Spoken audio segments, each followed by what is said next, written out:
오늘 우리에게 주신 말씀은 구약 창세기 14장 1절에서 24절까지의 말씀입니다.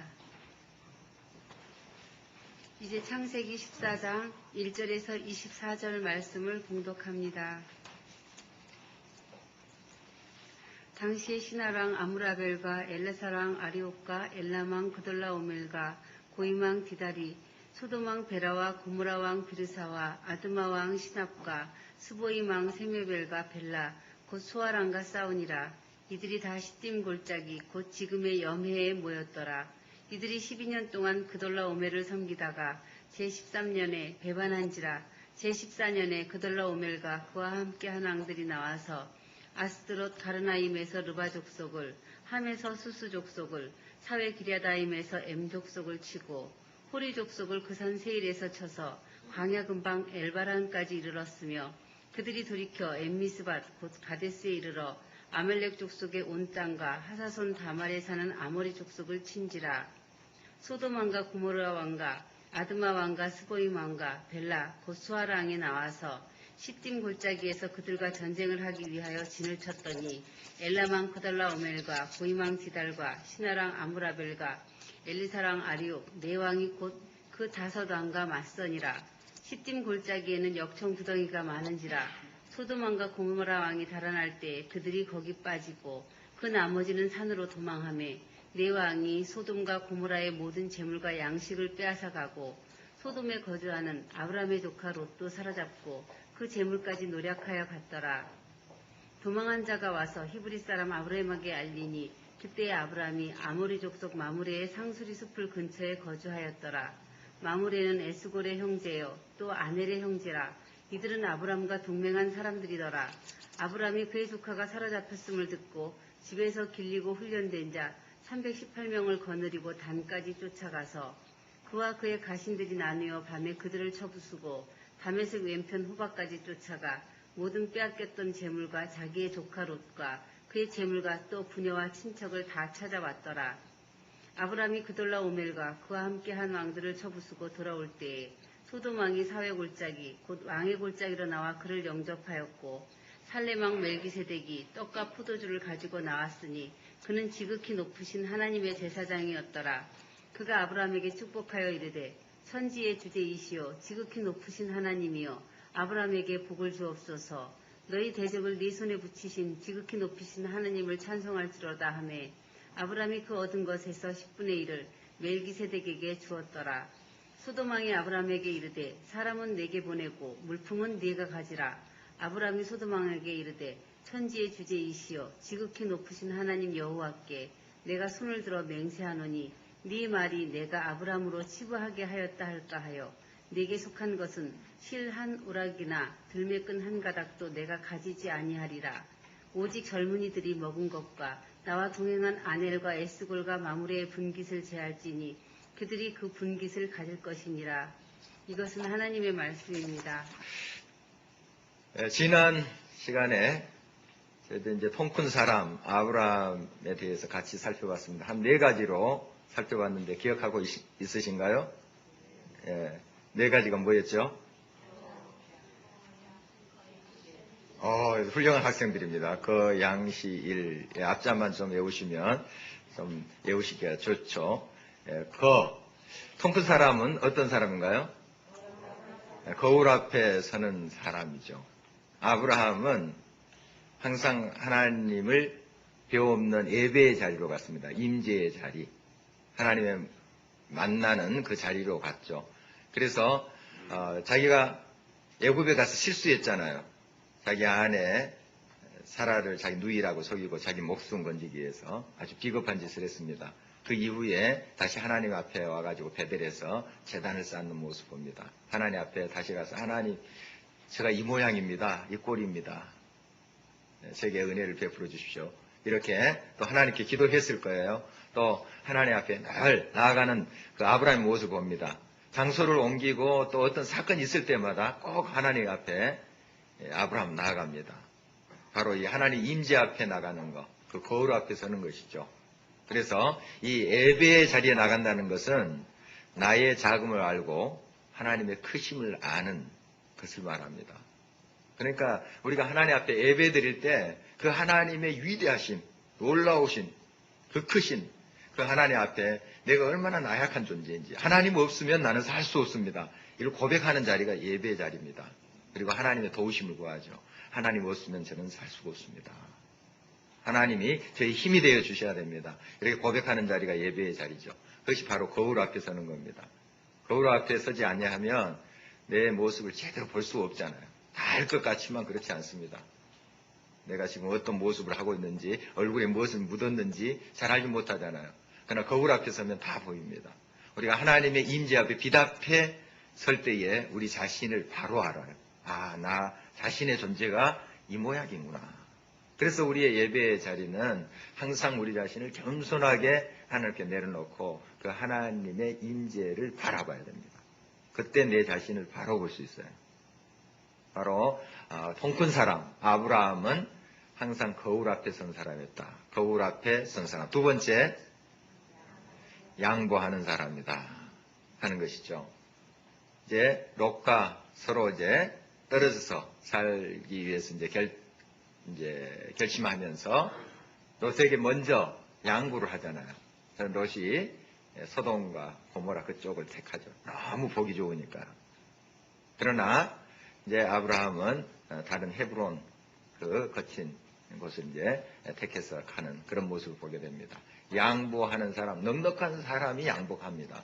마음이 좁기 좁은 사람 양보 못해요. 1,000원짜리 한 장도 양보 못합니다. 어떤 자리 양보 못해요. 마음이 넉넉하니까. 하나님께서 함께 계심을, 임마누엘 하나님께서 나와 함께 계심을 믿는 사람이, 그 하나님의 마음속에 계신 분이 양보를 합니다. 세 번째, 시야가 넓은 사람. 이제 소돔과 고모라를 택해서 롯의 시야랑 아브라함의 시야를 비교를 해봤죠. 롯의 시야는 굉장히 제한적입니다. 눈에 보이기에 딱 좋죠. 뭐 초장이 달려있고 물이 막 흐르고 또 학군도 좋고, 그러니까 딱 속 잡는 거예요. 지금 당장 좋아요. 그러나 지금 이제 서 있는 브엘세바, 이 헤브론, 베돌, 이 유단 지금 남쪽에 있는 그 지역은 굉장히 척박합니다. 광야예요. 보니까 뭐 여기 사람 살 것 아닌 것 같아요. 주변에 둘러봐도 딱 눈에 보이기에 좋은 곳 딱 가잖아요. 그게 좁은 시야입니다. 아브라함은 동서남북을 바라보라. 지금은 광야지만 그곳에 초장이 깔릴 것을 믿고 광야에 길을 내고 사막에 강을 내시는 그 하나님을 믿음으로 바라본 것이죠. 시야가 넓은 사람입니다. 그런 사람은 지금 현재의 그 모든 상황에 연연하지 않죠. 그걸 넘어서 하나님께서 펼치실 놀라운 비전을 보는 사람입니다. 시야가 넓어야 되겠죠. 마지막으로 어떤 사람이 통큰 사람입니까? 일어나 행하는 사람입니다. 그러니까 큰 꿈을 꾸고 생각은 많이 합니다. 또 기도도 많이 하는 것 같아요. 그러나 일어나서 구체적으로 말씀대로 행하지를 않는 거예요. 구체적으로 물이 철철 넘치는 요단강에 발을 디뎌놔야 되는데 하나님이 갈라주실 줄 믿습니다 하고 안 일어서는 거예요. 안 가는 거예요. 그건 참된 믿음이 아니죠. 통큰 사람은 하나님의 말씀을 그대로 믿고 행합니다. 행할 때 하나님께서 역사하시죠. 요단강을 누가 가르칩니까? 하나님이 가르쳐요. 그러나 요단강을 밟아야 돼요. 믿음으로. 일어나서 행해야 됩니다. 행하지 않고 하나님 해주시겠지 항상 기다리는 그런 자들이 되어서는 안 됩니다. 하나님께서 약속하신 말을 믿음으로 아멘 하고 앞으로 걸을 때 하나님께서 쫙 길을 열어주시는 거죠. 하나님이 역사하시는 거죠. 그 믿음을 보시는 겁니다. 너가 그 상황 가운데도, 물이 철철 넘치는 상황 가운데도 나를 믿는가? 나를 의지하는가? 그걸 보시는 거예요. 예, 믿습니다. 나의 힘으로 헤쳐갈 수 없지만 하나님께서 함께 하실 줄 믿습니다. 이 마음을 하나님께서, 그 믿음을 하나님께서 기뻐하시는 거예요. 하나님께서 그 마음을 받아주시고 길을 여시고 강을 여시고 하시는 거예요. 통큰 사람 거양시 1. 오늘 두 번째 또 이 아브라함의 모습에서 한 네 가지 또 통큰 사람의 모습을 보게 됩니다. 아브라함 생각하면 어떻게 여러분 기억이 됩니까? 뭐 믿음 좋다 하는 그런 생각도 하고, 또 아내를 좀 팔아먹은 사람, 이런 사람 정도 그렇게 기억하는지 모르겠습니다. 그런데 참 멋있는 사람이에요. 이 성경 보면은 아브라함이 참 대단하다 하는 것을 볼 수 있습니다. 뭐 이렇게 수염 길어가지고 계속 이렇게 그런 할아버지의 그 모습이 연상될 수 있습니다. 뭐 100세의 아들 낳고 이런 것을 우리가 많이 듣고 하니까. 그런데 굉장히 열정적인 사람입니다. 성경 말씀 보면 굉장히 통이 큰 사람이에요. 물론 이 아브라함이 통 크지만은 때로는 이렇게 속이 좁아질 수 있어요. 사람이라는 게 그렇지 않습니까? 잘 하다가도 때로는 실수할 때도 있고 이렇게 합니다. 그런데 보편적으로 아브라함을 보면은 굉장히 멋있는 사람이고 통 큰 사람이에요. 오늘 또 한 4가지로 통 큰 사람 아브라함을 살펴보도록 하겠습니다. 또 앞자를 이렇게 말씀하면 잘 기억하시더라고요. 방금 여러분 거기가 기억하시는데 앞자를 또 먼저 말씀드리겠습니다. 준용 헌물. 준용 헌물. 자, 오늘 본문의 배경을 먼저 말씀드리고 이 4가지 아브라함이 얼마나 통 큰 사람인가, 그릇이 큰 사람인가 하는 것을 또 살펴보도록 하겠습니다.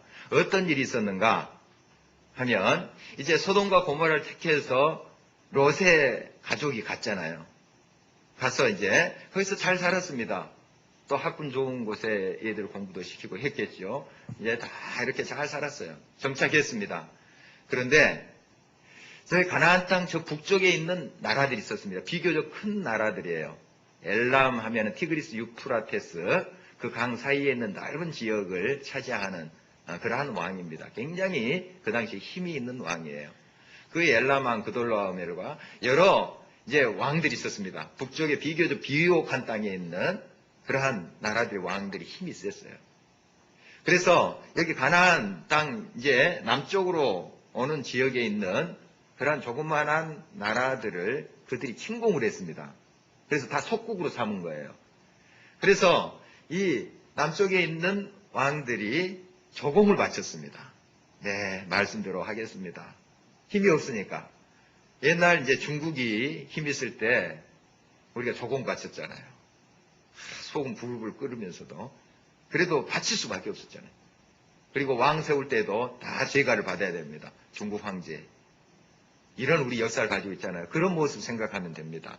그래서 이 가나안 땅에 있는 저 또 남쪽으로 있는 작은 나라의 그러한 왕들이 지금 소돔 왕도 고모라 왕도 다 그 좀 열세한 그런 나라들입니다. 다 조공을 바친 겁니다. 그런데 이렇게 바치다 보니까 억울하잖아요. 억울하지 않겠습니까? 그래서 배반한 겁니다. 북쪽에 있는 힘센 나라들을 배반한 거예요. 우리가 힘을 합해서 한번 덤벼보자.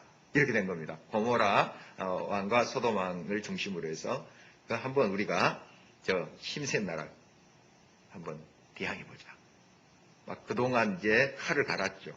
간 것을 이제 한번 쓰자. 이렇게 된 겁니다. 그런데 역시 역부족이에요. 너무 강한 거예요. 저 북쪽에 있는 나라들이 너무 강한 겁니다. 그래서 그돌라오멜 중심으로 또 연합군을 형성해서 쳐들어옵니다. 다 칩니다. 네, 너희들이 우리를 배반해 하면서 다 칩니다. 그리고 이 소돔까지 다 치고 사람들을 잡아가죠. 그 당시에 이제 이렇게 전쟁에 지면은 그 사람들을 잡아가서 노예로 삼고 그랬습니다. 끌어가는 거죠. 우리 역사에서도 그거 볼 수 있습니다. 바로 이 전쟁의 역사, 처음으로 이 성경에 나오는 이 전쟁의 역사입니다. 처음으로. 그러니까 패권을 잡은 사람들이 더 약한 자들을 침공해서 또 그들을 끌고 가고 하는 그 모습이 처음으로 이제 등장하는 것인데, 여기에 이제 소돔에 롯의 가족이 살고 있었습니다. 이제 롯이 끌려가게 된 것이에요.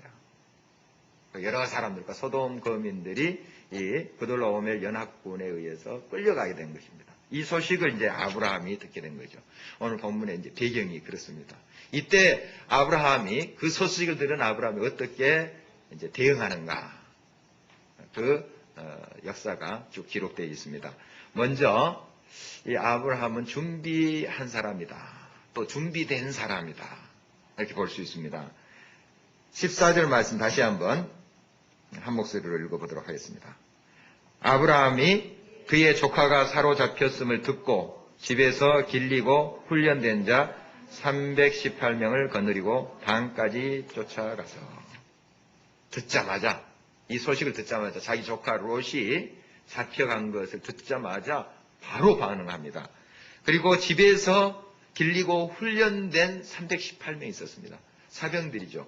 그러니까 사설, 자기의 개인적으로 소유한 병사들인데 우리가 생각하는 그런 전쟁만 하는 병사들이 아닙니다.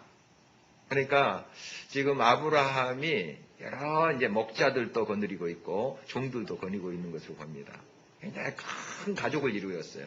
한 집단을. 거기에 이제 중심에 아브라함이 있는 것이죠. 거기에 이제 목자들의 자녀들이 있을 것이고 거기에 종들의 자녀들이 있습니다. 이 사람들을 말하는 거예요. 그러니까 평상시에는 열심히 일하다가 유사시에 딱 전쟁하는 그런 사람들이에요. 그런 사람들입니다. 이 당시에는 특별히 이제 국가에서 어떤 군대를 조직하거나 뭐 그런 단계까지는 많이 가지 않았습니다. 물론 큰 나라들은 이제 그런 군대를 이제 거느리고 쳐들어오고 했지만 이 아브람 같은 큰 이제 가족을 거느리는 것은 자기들의 사병을 두었어요. 그래서 이제 여러 위협으로부터 스스로를 보호하는 것입니다. 또 맹수들이 왔을 때 어떻게 또 그것을 물리치고 또 혹시 이제 도적대들 양 훔치고 뭐 이런 도적들 있잖아요. 도적대들이 왔을 때 어떻게 그들을 막을 것인가 하면서 이제 훈련시킨 사람들입니다. 근데 이런 목자들이 그저 목동 역할만 하는 것이 아니라 이런 역할을 하도록 훈련시켰다는 것이죠. 훈련. 아브라함이 다 지시해서 한 일들입니다. 훈련, 준비시켰다는 것이죠. 그래서 지금 유사시에 반응을 하고 있습니다. 우리의 삶 속에 이러한 준비된 그러한 삶이 필요합니다. 하나님이 꼭 준비하시면 쓰세요. 준비하시는 대로 다 쓰세요. 지금 아프리카 어린이들 저체온증 있잖아요. 그 뜨거운 날에 무슨 저체온증 있나 이렇게 의문이 가겠지만은 실제로 이제 몸에 체온이 떨어져서 죽는 경우가 많답니다. 그래서 이 털실로 모자만 씌워줘도 산대요. 그런데 그 모자가 없어서 죽는 경우가 얼마나 많습니까? 여러분 뜨개질 이렇게 배워나면 유사시에 그렇게 쓸 수 있는 거예요. 뭐 하나라도 여러분들이 할 수 있는 그러한 재능이 있다면 다 하나님이 쓰세요. 또 이렇게 우리가 성경 말씀을 같이 나누지 않습니까? 배워놓으면은 나중에 예수님에 대해서 또 창세기의 이 아브라함에 대해서 이야기할 수 있잖아요. 누가 물어볼 때 그냥 아멘 하고 다 받아들여 이렇게 말하는 것보다도 좀 설명하면 좋잖아요. 설명하면서 이러이러했다 이렇게 이야기할 수 있잖아요. 다 쓸 수 있는 겁니다. 여러분이 배우고 익히고 또한 여러분에게 주신 그 재능들 다 하나님이 쓰세요. 적재적소에 다 쓰십니다. 또 여러 가지 여러분들이 교육을 받고 훈련받는 것들 다 쓰십니다. 다 쓰세요. 그러니까 준비된 사람 하나님이 쓰신다 하는 것이죠. 이 바울도 보면은 준비된 하나님의 그릇입니다. 성경 말씀에 보면은 그는 나의 택한 그릇이라 이런 말씀을 하시는데 다 하나님이 쓰시기 위해서 다 그렇게 훈련시키십니다. 다 훈련된 준비된 사람들을 하나님이 쓰시는 걸 봐요. 물론 바울은 다 그걸 비웠다. 그거 뭐 소용없이 다 비웠다 이렇게 겸손하게 고백을 하죠. 그러나 성경을 자세히 보면 하나님이 다 그거 쓰세요. 로마 시민권도 쓰세요. 다 버렸는데 적재적소에 그것을 쓰도록 하세요. 나는 이만큼 갖췄어 이렇게 자랑하지 않는 바울의 모습을 보지만 하나님께서는 그 겸손함 속에 그가 갖추고 있는 것을 또 갖췄던 것들을 다 이용해서 쓰세요. 준비된 사람을 쓰신다 하는 거예요. 하나님께서. 그래서 우리가 그릇을 사용할 때도 준비된 걸 사용하잖아요. 설거지통에 더럽혀져 있는 것 사용합니까? 국 담습니까? 안 담잖아요. 설거지된 거, 준비된 것을 쓰잖아요. 그래서 항상 우리가 하나님 앞에 준비된 그릇이 돼야 됩니다. 하나님은 그 그릇을 쓰세요. 이 아브라함이 그냥 이제 부자하고 또 양떼 소떼만 거느리고 그냥 어수룩한 그러한 노인처럼 생각될지 모르겠지만 그렇지 않습니다. 굉장히 이분은 준비성이 있는 사람입니다. 굉장히 열정 있는 사람이에요. 준비한 사람이었습니다. 하나님께서 그를 통해서 역사하시는 거죠. 그 다음에 용감한 사람입니다. 물론 그 아내를 누이라고 속이는 그 일은 굉장히 비겁한 일이었죠. 용감한 사람도 그런 면이 있습니다. 때로는 실수를 해요. 그렇지만 이 아브라함 보면 굉장히 용감한 사람이에요. 다른 말로 표현하자면 믿음이 참 좋은 사람입니다. 떠나라. 갈 바를 아직 못하고 가는 거예요. 용감하지 않는다면 그렇게 하겠습니까? 다 내려놓고 가잖아요. 용감한 사람입니다. 용감한 사람. 말씀해 보니까 이제 조카가 잡혀갔다는 것을 듣고 318명 그 군사를 거느리고 쫓아갑니다. 거느리고 쫓아갔다 했으니까 그 용사들만 보내는 것이 아니라 너희들 빨리 쫓아가 이렇게 하는 것이 아니라 자기가 데리고 가는 거예요. 앞장서서. 아브라함이 175세를 살았다니까 지금 이제 하란을 떠날 때가 75세, 지금 시간이 좀 지나서 한 80여 세 됐을 것 같아요. 80여 세. 그러면 한 중간 정도 사신 것이죠. 산 건데 요즘 나이로 치자면 한 50대 정도 되지 않았을까 싶어요. 정확한 계산은 할 수 없지만 한 50대 정도 됐을 것 같아요. 정말 의욕을 가지고 그럼에도 불구하고 젊은이처럼 뛰어가는 그의 모습을 봅니다. 지금 저 밑에 브엘세바 그쪽에서 지금 그 단까지는 굉장히 먼 거리입니다. 자 북쪽이에요, 단은. 그리고 또 다메섹, 지금 시리아의 다마스커스 그 근방까지 쫓아갔다 그랬어요. 그러니까 그때 제대로 된 뭐 말들이 있겠습니까? 노새 같은 거 타고 다니고 그랬답니다. 그리고 그냥 걸어서, 마냥 걸어서 그렇게 싸움했던 시기입니다. 거기를 그냥 단숨에 쫓아갑니다. 밤새도록 쫓아갑니다. 15절 말씀 계속 읽어보도록 하겠습니다.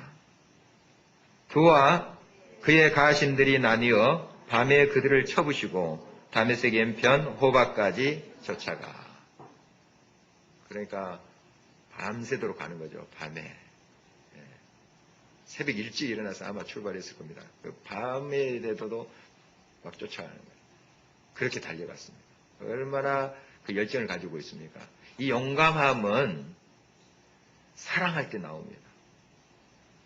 이 롯을 한번 생각해 보십시오. 얼마 전에는 내가 한번 먼저 택해라 할 때 눈에 보이는 거 좋은 거 딱 택했잖아요. 그럼 아브라함 편에 보면은 그래도 나한테 좀 양보하면서 택해라 하면 좀 다른 거 이렇게 택하고 삼촌 저기 좋은 데로 가십시오. 이렇게 해야 될 텐데 아마 그런 생각을 했을지도 모르겠습니다. 얼마나 좀 인간적으로 보면은 좀 얄밀 수도 있죠. 그동안 다 아들처럼 키워줬고 결혼시키고 재산도 부자 되게 했고 다 자기 덕인데 어떻게 보면 물론 하나님의 은혜지만 어떻게 인간적으로 보면은 내 덕이다 이렇게 생각할 수 있지 않겠습니까? 아브라함 편에서 보면 그런데 다 좋은 곳 있다고 덥석 잡아서 그쪽으로 간다. 좀 얄밉기도 하지 않겠습니까? 인간적으로. 여러분 한번 생각을 해보십시오. 그러나 아브라함 그거 다 잊었어요. 지금 오로지 한 가지 내 사랑하는 조카 구하겠다는 거예요. 사랑의 눈먼 삼촌이에요. 아버지 같은 내 삼촌이죠. 그냥 사랑하면 용감해집니다. 여자는 약하다. 그러나 어머니는 강하다. 이런 이야기 있잖아요. 물론 여자가 요즘 약한지 그 의문입니다. 네, 어머니 얼마나 강한지 몰라요.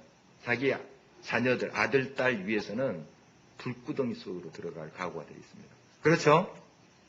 네, 자녀의 손이 팍 결연하게 지금 고개를 끄덕였습니다. 네, 그냥 불구덩이 속으로 뛰어갈 각오가 다 있어요. 우리 아버지, 어머니들, 특히 어머니들. 그렇지 않습니까? 사랑 때문에 그래요. 사랑. 내 목숨도 바치겠다는 거예요. 내 아들 구하기 위해서, 내 딸 구하기 위해서는 내 목숨도 버리겠다는 거예요. 그런 각오 있지 않습니까? 이 아브라함은 그 조카 롯을 자기 아들처럼 사랑한 거죠. 그것만 가지고 그 밤새도 달리는 겁니다.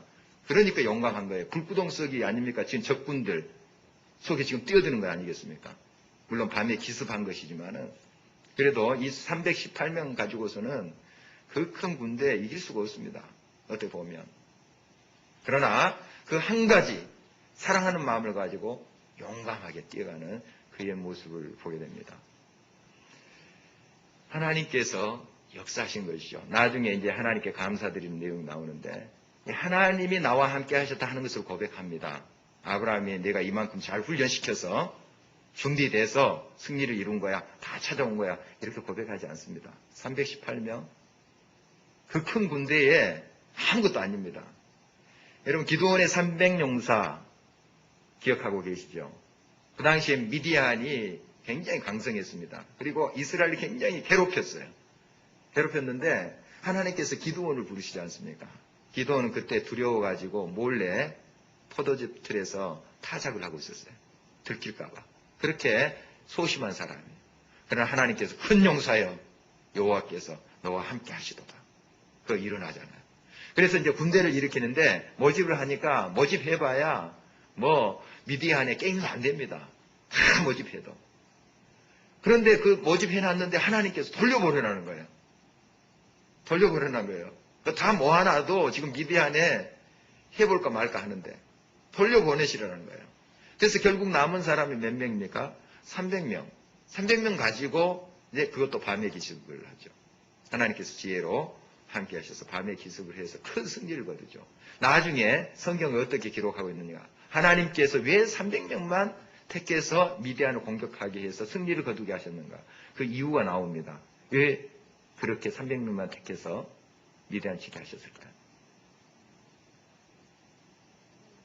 네. 그렇죠. 그렇습니다. 바로 하나님이 이 전쟁에서 이기게 하셨다. 300명 가지고 그 큰 미디안 군대 대항할 수 없습니다. 인간적으로. 계산이 나오질 않아요. 계산이 나오지 않습니다. 하나님이 이 싸움에서 승리를 주셨다 하는 것을 고백하고 우리의 힘으로 된 것이 아닙니다. 우리의 능력으로 된 것이 아닙니다. 하나님의 능력으로 된 것입니다. 이를 고백하기 위해서 300명만 택해서 나가라고 하시는 거예요. 여러분 전쟁의 승리는 숫자에 있는 것이 아닙니다. 하나님을 믿느냐 하나님을 의지하느냐 거기에 달려있는 겁니다. 다윗과 골리앗 둘이 그냥 힘으로 씨름시키면 누가 이기겠습니까? 최홍만과 저 한번 씨름시켜 놓으면 누가 이기겠습니까? 최홍만을 모르신다고요? 환장한 씨름 선수 있지 않습니까? 이제 격투기 선수인데 저가 지죠. 당연히 지죠. 인간적으로 다윗이 질 수밖에 없습니다. 그러나 만군의 여호와 하나님이 그와 함께 하시잖아요. 이거 이기는 겁니다. 이기는 거예요. 하나님이 우리와 함께 하시면 이기는 거죠. 그래서 아브라함은 그걸 알았습니다. 내가 이만큼 잘 훈련시키고 준비되었기 때문에 내가 이만큼 용맹스럽기 때문에 승리했다. 이게 아니에요. 하나님이 나와 함께 하셨다. 하나님이 나의 능력이 되셨다. 이걸 고백하게 되는 것이죠. 세 번째, 그래서 이제 이 아브라함이 승리하고 돌아오잖아요. 다 빼앗겼던 거 찾아오고 자기 조카뿐만 아니라 그 소돔 사람들도 다 되찾아옵니다. 그 재물들도 다 되찾아와요. 그랬더니 이제 소돔 왕이 얼마나 기뻐하겠습니까?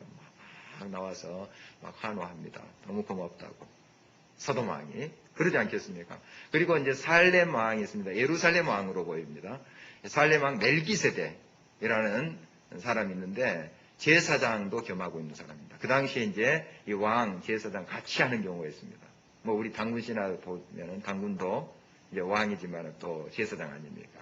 이런 형태의 그런 모습들이 많았어요. 이 멜기세덱은 그런 사람인데 하나님을 경외하는 제사장이었죠. 그 제사장이 또 환영하면서 축복합니다. 천지의 대주제시여 너에게 복을 주시리라 하면서 이제 축복하죠. 아브라함에게. 그때 이 아브라함이 멜기세덱에게 11조를 드리는 모습을 보게 됩니다. 20절 한번 같이 읽어보도록 하겠습니다. 너희 대적을 내 손에 붙이신 지극히 높으신 하나님을 찬송할지로다 하며 아브라함이 그 얻은 것에서 10분의 1을 멜기세덱에게 주었더라. 헌금한 거죠. 헌금, 11조 헌금 하는 것입니다. 하나님이 이 모든 것을 이루셨습니다 하는 것의 고백이에요. 표현입니다.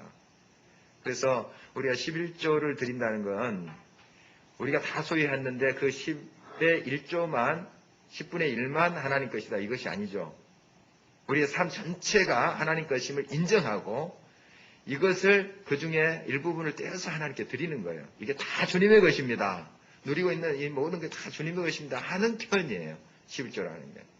이것만 10분의 1만이 아니고 이 전체가 다 하나님의 은혜입니다. 나의 나된 것은 하나님의 은혜입니다. 내가 이만큼 누리고 있는 것도 하나님의 은혜입니다 하는 것을 고백하면서 내 삶의 일부를 떼어서 그런 표시로 드리는 겁니다. 이것이 11조죠. 그래서 이 전쟁의 승리는 하나님이 이루신 것입니다. 이 고백에 11조 드린다는 것. 하나님이 하셨습니다. 하나님 앞에 감사할 줄 아는 그런 아브라함의 모습을 보게 됩니다. 이런 사람이 통 큰 사람입니다. 이제 우리가 교회를 이루면서 교회에 대한 의무와 또 권리가 있습니다. 그 의무 중에 11조의 의무가 있습니다. 이건 권리이기도 해요, 사실. 왜냐하면 이 11조를 하나님께 드리면은 하나님이 막 복을 쏟아주신다고 했거든요. 말라기서 보면. 복을 쏟아주신대. 이 11조를 드리면 마중물이 돼가지고 막 콸콸콸콸 복이 쏟아지게 하신다.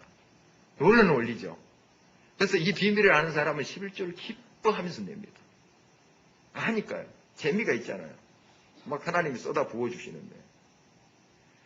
그래서 이 11조는 사실 우리의 의무이자 권리입니다. 특권이에요. 특권.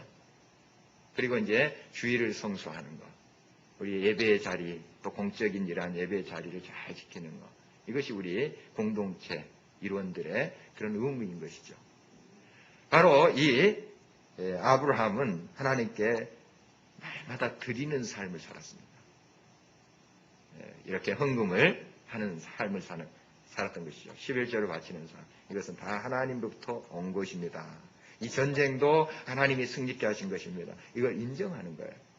그 구체적으로 이렇게 11조를 드림으로 표현한 것입니다.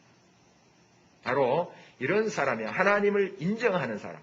모든 것에 하나님이 함께 하시고 역사하셨다는 것을 인정하는 사람이 넉넉한 사람이다. 통이 큰 사람이죠. 그 통이 크면 그만큼 하나님의 복이 콸콸 쏟아져서 다른 사람이 흘러가게 되어 있습니다. 구멍이 조금 하면은 쫄쫄쫄쫄 흐르죠. 크면 콸콸콸 쏟아지지 않겠습니까? 우리도 이왕 하나님의 복의 통로로서 우리가 쓰임을 받고 또 부르심을 받았다면 좀 통이 컸으면 좋겠어요. 콸콸콸 쏟아져가지고 다른 사람도 좀 생명의 물을 마시고 우리를 통해서 하나님의 기쁨을 누리고 이렇게 했으면 좋겠습니다. 마지막으로 물질의 자유로운 사람입니다. 이 아브라함은 물질의 자유로운 사람. 부자예요. 부자가 굉장히 물질에 자유롭지 않는 사람이 많아요. 오히려 1,000원 한 장도 막 그렇게 목매다는 그런 경우가 있습니다. 저렇게 많이 가졌는데 왜 저러실까? 할 정도로. 그런데 꼭 부자만 물질에 자유롭지 못한 게 아닙니다. 부자라도 정말 착한 부자들이 있습니다. 또 정말 그 물질을 잘 쓰는 그런 부자들이 있어요. 가난한 사람들도 물질에 매여 있는 경우가 많습니다. 돈에 매여 있는 경우가 있습니다. 그러니까 부자다 가난하다 그걸 떠나서 우리가 항상 물질에는 자유함이 있어야 됩니다. 자유함. 이제 소돔 왕이 아브라함에게 나왔습니다. 나와가지고 얼마나 기뻐했겠습니까? 정말 다 빼앗겼던 거 찾아오고 또 자기 백성들 다 찾아오고 했는데 얼마나 고맙습니까? 그래서 이런 말을 해요. 21절입니다. 같이 한번 읽겠습니다. 소돔 왕이 아브라함에게 이르되 사람은 내게 보내고 물품은 내가 가지라. 이럴 수 있었습니다. 아브라함 얼마나 고생했습니까? 자기 목숨 걸고 뛰어가서 사람들만 구해온 것도 이 소돔 왕에게는 얼마나 감사한 일이에요. 자기 백성들 다 구해오고 또 이 왕족들도 있을 텐데 자기의 가족들도 있을 것 아닙니까? 그런데 구해온 것만 해도 너무 감사하죠. 그래서 이 빼앗겼던 그런 모든 물품 있잖아요. 이건 너 다 가져라. 다 가져라. 이렇게 한 거예요. 그런데 아브라함이 이렇게 대응을 합니다. 22절입니다. 같이 한번 읽겠습니다.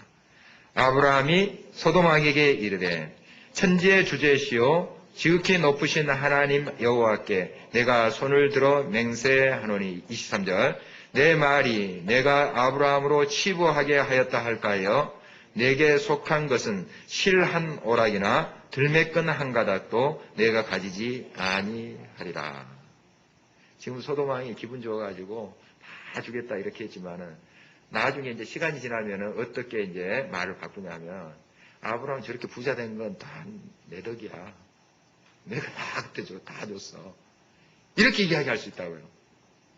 아브라함이 이 소돔왕이 그거 물질 안 줘도 이미 부자고 또 하나님께서 채워주세요. 넉넉합니다. 넉넉해요. 근데 그 모든 은혜를 자기가 그렇게 은혜를 베푼 것처럼 이렇게 이야기할 수 있다고요. 이 세상 사람들이 이렇습니다. 고맙다고 이렇게 표현을 하지만은 나중에 가서는 마음이 살짝 변해서 내가 다 그렇게 해서 저 사람 다 형통하게 되고 저렇게 성공하게 되고 저 이체 다 가게 된 거라고. 내가 손을 써줘서 내가 라인을 대줘서 저렇게 된 거라고. 이런 식으로 이야기하죠. 자기한테 다 공을 돌립니다. 아브라함 그거 다 알았어요. 지금 당장은 그 재물 받으면 조금 더 누릴 수 있죠. 내가 더 부자가 될 수 있습니다. 그러나 아브라함은 그 차원을 넘어선 사람입니다. 다 너 가지고 와라. 다 내가 다 가지고 와라. 이렇게 이야기하죠. 실 한 오락이나 들매끈 한 가닥도 내가 가지지 아니하리라. 실 한 오락이라도. 명이 취할 수 있습니다. 사실 그래도 이게 정당한 거예요. 그렇지만은 깨끗하게 그 물질에 대해서 녹아버리잖아요. 물질에 굉장히 자유로운 사람입니다. 그러니까 많이 가졌기 때문에 부자라서 그런 게 아니에요. 부자가 더 막 집착하는 경우가 얼마나 많은데요. 부자든지 가난한 사람인지 물질에 자유로워야 됩니다. 물질의 노예가 돼서는 안 됩니다. 이 물질이라는 것은 그것을 우리가 잘 요리해서 사용하도록 하나님께서 우리에게 보내주신 거예요. 그러나 그 물질이 우리의 삶을 얽어매서는 안 됩니다. 그 물질이 우리의 삶을 이끌어가도록 해서는 안 돼요. 물질의 노예가 돼서는 안 돼요, 우리가. 물질을 잘 이용해서 하나님의 영광을 드러내고 또 우리의 삶을 영위하고 이렇게 해야 되죠. 물질을 우리가 이용해야 되는데 물질에 매여서 살아서는 안 된다 하는 것이죠. 아브라함은 물질로부터 자유로운 사람입니다. 여러분, 날마다 이러한 하나님의 통큰 사람이 되기를 바랍니다. 다시 한번 좀 정리를 해봅니다. 아브라함은 준비한 사람이었습니다. 준비한 사람. 날마다 자기에게 주어진 시간, 재능을 가지고 준비하는 사람. 뭔가를 잘 시간을 준비한 사람이었어요. 어떤 상황 가운데서도 준비한 사람. 그 다음에 어떤 사람입니까? 용감한 사람입니다. 그 용감의 그러한 동기는 사랑입니다. 사랑. 용감한 사람이었습니다. 그리고 세 번째로 하나님 앞에 헌금한 사람들 11조 헌금. 하나님을 인정한 거죠. 하나님께 영광을 돌리는 사람. 그 다음에 물질에 자유한 사람. 물질로부터 자유한 사람입니다. 그래서 죽은 영, 헌물 이렇게 외우시면 또 아브라함에 대해서 많은 것을 알 수 있을 것 같습니다. 우리 아브라함 참 멋있는 사람이에요. 참 훌륭한 사람입니다.